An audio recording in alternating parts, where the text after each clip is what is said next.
Have you ever wondered why some leaders seem to have an easier time delegating tasks to their team members, while other leaders tend to struggle with that? They tend to hold on to the projects and tasks so tightly to an extent that they almost suffocate themselves. In this video, I'm going to talk to you about delegation, the science and the art of delegation. I've been a big advocate for delegation for 15 plus years. I did management for 12 years before I got into business. And for 10 plus years, I have been teaching on delegation because looking back at my first job, when I got my first management position, I really struggled. I had just a small number of people that I was leading. But again, I found myself working 60, 70, sometimes 90 hours. Of course, part of it is because we were short-handed, but for the most part, it was because I was trying to do everything myself. I mean, I would be cleaning the computers and the desks and taking out the trash. There's nothing wrong with that. You can do that as a leader. You need to help. But when you have high-value tasks, and especially when your employees are just hanging around, you should delegate. Today, I want to walk you through the process of delegation. But before we do that, here's a big question. What is delegation? Delegation is the act of empowering someone else to act on behalf of another. Is the act of empowering one of your employees to act on your behalf. It's as simple as that. And when you think about it, to empower someone is to give them basically enough power to make decisions. They don't have to be the big decisions that are likely to cause any damage, but small decisions that are going to help you move the needle depending on what you're working on. So it's all about empowering someone else to act on your behalf. Now, there are several benefits when it comes to delegation, and I'm going to walk you through 5 significant benefits of delegation. Number one is increased productivity. You know, when you delegate a task to 1 or 2 of your team members, they have to apply their expertise, their skills, their knowledge. And whenever they use their expertise, their knowledge, and their skills, then it means they are going to get better at what they do, number one. And then number 2, they are likely to feel good about themselves, and that increases productivity. Believe it or not, it's going to affect their productivity. So increased productivity is one of the benefits of delegating tasks. Number 2 is team training and development. Now, there's a process for delegation, which I'll walk you through in another video. Before you delegate tasks to anyone, you got to make sure they can do the task. So delegation process involves training if they have not been trained yet, or at least revisiting the process of doing that particular task. When you train your people, they become more competent, more productive, more efficient. They are able to get things done a little bit faster. So training and development is another benefit you draw when you engage in a delegation process. Number 3 is increased employee engagement. Now, I don't know about you, but if I'm going to delegate a task to someone, it's a requirement in my company to have that conversation. You know, what task am I going to delegate to them? What's the name of the project? What is it going to entail? How many days or how many weeks? What are the pieces that need to go to that particular project? And as we get to talk, we get to know each other. We get to connect more. I get to know how they think, how they process things. Some people are very checklist oriented, and I have someone in my team who is like that. Some people like to do things on the fly. We are very different, but when you have a discussion about the task or the project, then you are likely to increase engagement, not just with you, but with other people as well. If you lead a bigger team, then most likely this particular employee is going to engage other people. They are going to enroll other people to help them with this particular project, and that can enhance employee engagement. Number 4 is reduced stress for you, the manager. Obviously, when you delegate tasks, you are likely to have more time on your calendar, so you can do other things as well. Just this past week, I was doing a coaching session with a group of leaders, 15 of them. It's a local company here in Kansas City where I live. And we were doing a 5th session out of the 10 sessions that we are going to do. And one of the sessions we had a few weeks ago was about delegation. And obviously, there was a little bit of resistance. Some people were like, no, I don't want to delegate my tasks because I want to make sure the tasks are done right. I'm the fastest person in the team. I just want to get the stuff done. I don't want to have to micromanage anyone. I don't want to have to fix their problems. Someone else said, I don't trust my people to get the job done the right way. Either way, we discuss about the process on how to do it, and I challenge them to go back and practice that for a week or 2 or 3. So last week was a defining moment, because as we went around, sharing about how the week was and what's going on with their teams, one of the ladies said, I'm so happy that I'm able to delegate my tasks and not feel guilty about it. Think about that. I'm able to delegate my tasks and not feel guilty about that. Someone else, a very senior executive in the company, said, when you taught us about delegation, I didn't believe it's possible because I'm a very busy person. Most of the times I get to move my stuff around in my calendar to accommodate the things that are coming up, which most of the times we call them crises. The executive said that even when I have white space left in my calendar so I can have time to myself and think about the team and what I want to do, where I want to take my team, I find myself filling that white space because someone want to talk to me. They said that I didn't believe it could work, but I'm here to tell you that it works. Now I feel more relaxed because I'm able to delegate most of the tasks. So I'm here to tell you it works. Number 5 is time for primary management functions. Whenever you delegate tasks, you'll be able to have time for what I call high impact tasks. And we are talking about you being able to sit down and have a discussion with team members. So whenever you have extra time on your hands, you can go talk to your people. You can attend meetings and not have to worry about it. You can take a day off. You don't have to work 60, 70 hours like I used to. So there is a big benefit of delegating your tasks. And this is having time for primary management functions. So here's another big question that I get asked a lot. What do I delegate? Everything on my list is important. Everything I have on my list is a priority, and I feel I'm the best person to do it. I feel like I'm the most qualified person to do it. I feel like I'm the one who can do it faster.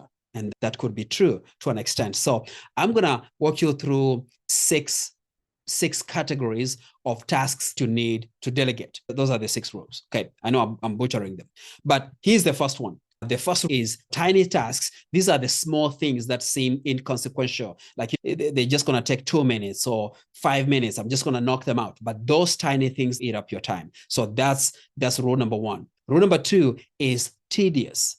These are things that drain your energy. You don't really enjoy doing them. They're just tedious. So you can delegate those tasks. Now, I'm not saying to give away the things you don't enjoy, but the tasks you don't enjoy doing, most likely there's someone in your team who enjoys doing them, because we all like to do things differently. Like I said, we have different personalities, different passions, different skill level. So why not talk to your team members and ask, is there anyone who likes to do this particular thing? Most likely someone is going to say, yes, I like to do that thing. And then you can give it to them. So tiny, tedious. Number 3 is time consuming. If something is going to take a lot of time, and if it's not in your wheelhouse, or you're not an expert at it, or it doesn't necessarily bring a bigger impact to your team, then you need to delegate out. Not every single thing that takes a lot of time is high value. People think if it's hard to do, or if it's going to take a lot of time, it must be important. No, it doesn't have to be, because what's important is what you're focusing on at the time you're focusing on. Is what's important to you at the time you feel it's important to you as a leader. So time-consuming tasks, they need to be delegated. Number 4 is teachable. If it's something that you can teach someone else, then you need to teach them and delegate out. Now, again, I'll walk you through the process. What I've come to learn is that the most successful leaders are usually the laziest when it comes to getting things done within their team. And what I mean by that is they don't always jump in and say, I'm going to do that thing. I'm going to do that thing. They are the laziest in the sense that they teach people how to do things, and then they delegate almost every single thing they have on their list. Number 5 is terrible at. The things that you are terrible at. I don't know about you, but there are some things I don't like to do. I don't like doing paperwork. And that's why I do almost everything on my cell phone, on my iPad, on my computer, and I have all these systems synced so that whatever I can access from my iPhone, I can access it from my MacBook, I can access it from my iPad. And now that might sound like excessive, but I know myself very well that if I take notes on a notebook, and then I lie to myself, or at least I convince myself that I'm going to transfer those notes to my computer, most likely I'm not going to do it. I might do it at some point, but it's going to be months before I do that. So that's something that I'm really, really terrible at. So what are you terrible at? What are some of the things that you find yourself doing, but you mess them up all the time? Why not find someone in your team or in your company that is good at it, or at least they are passionate about it? Because here's the thing. When someone is passionate about something, they are likely to figure it out on how to do it. If someone is passionate about something, they'll find information and training and workshops on how to do them, and not just do them, but how to do them well. So if you have some things that you are terrible at, just find a way to delegate that out.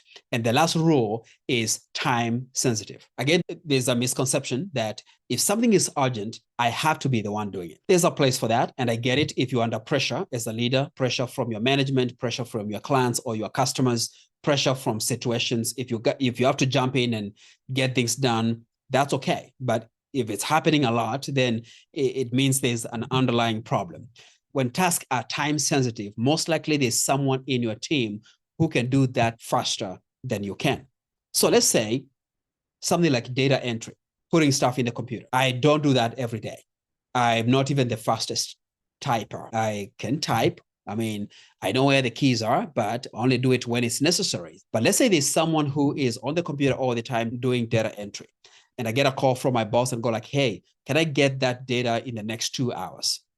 Now, the first reactive response from me as a leader, especially if I've not been trained, is I got to do this myself because my boss asked for it, and I got to make sure that it's done right. But if you've been trained and you understand that this is not my strength, then you ask yourself, who is the fastest person when it comes to typing? Who is the fastest person when it comes to data entry? Maybe it's Jane. I go to Jane and say, Jane, I know most likely you're busy. I have a favor to ask. Can you please help me enter this data in the computer? My boss needs it. It's needed in about 2 hours. Is that doable? And then I'll ask Jane, what can I do for you to help with the tasks you have on your plate? Because most likely there are some tasks that I'm good at or that I can help with. And Jane might be like, don't worry, I got it. So if something is time sensitive, just consider delegating. So let's review the 6 rules of delegating tasks, the things you need to give away. Number 1, the tiny tasks. Number 2, the tedious tasks. Number 3, time consuming. Number 4, teachable. Number 5, the tasks and the projects that you are terrible at. And number 6 is the time sensitive. I want to talk to you about the tasks that you should not delegate to anyone, and then we'll be done with this lesson. There are some things that you have to do yourself. One of them is salary reviews. As a leader, you're going to be called upon to review your team members, whether it's biannually or annually, or if you do it every month. It doesn't matter the frequency, but if you're going to review someone's performance and then determine their salary or their compensation, you should do it yourself for several reasons. Number 1, for most of the companies, salaries and compensation is supposed to be confidential, and you don't want to delegate that to any team member because they might carelessly talk about it, and that's going to be detrimental to you, the employee that you are trying to review. Number 2, you can be objective about someone's performance because you are the leader. You know what you're looking at. Most likely you have metrics and KPIs that you measure people's performance. So it just makes sense for you to do it. Number 2 is disciplinary actions. Now, once in a while, you are going to have to sit down with someone and discuss about their underperformance, about their attitude, about whichever challenges they are facing. So if you're going to have a discussion about that problem, which most of the times we call it a disciplinary discussion, then you need to be the one to do it. Now, there's another segment we will do on how to have those quote unquote difficult conversations. They don't have to be difficult, by the way, if you handle them the right way. But if you have to do those, you need to be the one to do it. Number 3 is confidential reports. If you need to generate confidential reports about salaries and about business revenue, customer reports, customer information, most likely there are some confidential reports that you cannot delegate to anyone else. Again, I've seen leaders being very careless. Many years ago, when I used to be a manager, we used to have I-9 forms which had people's information, their address and their personal information there. And of course, we used to make copies of their social security card and their ID, and then we put them in a file. And at some point, that file will be taken to the HR office. It was very manual. So that time I saw some managers making a mistake of leaving the information so exposed, and they didn't think it's a big deal, but we have identity theft and all the other bad stuff that could happen. So confidential reports cannot be delegated to anyone else. They have to be you. So all this to say, make sure you safeguard that information, because if exposed, it can be detrimental to you as a leader, the person's information that's in that particular report, and it can be detrimental to the company. Number 4, urgent matters. If there's something that's really urgent that needs to be taken care of, whether it's a customer issue, an employee issue, that you cannot delegate, because most of the urgent things come in form of a crisis. That means we need someone who has the expertise and the knowledge and the ability to address those issues objectively, someone who can manage their emotions, someone who doesn't allow themselves to go off the rails, someone who can make decisions on the go, someone who can think on their feet. And I believe you as a leader, you've been selected by your company to be that person. So urgent matters need to be addressed by you. And the last thing is high value tasks. Now, let's say you are the sales leader in your department. If you work for a profit company, sales is an important thing. So if there's a discussion about a high value client that's going to bring a lot of revenue, or at least open a lot of doors for the company, you need to be present. You can't just focus on the small stuff and tell one of your employees, hey, just go and represent me. And you don't even prepare them on what they are going to talk about. Now, if there's an emergency, probably you can delegate that after you consult with your senior leaders to make sure the person you are picking for this particular task is a good fit. So that's it for that part of the delegation. In the next video, I'm going to take you through the process of delegating the task. I hope this helps. I wish you all the best in your leadership journey. Go out there and make a difference. See you soon.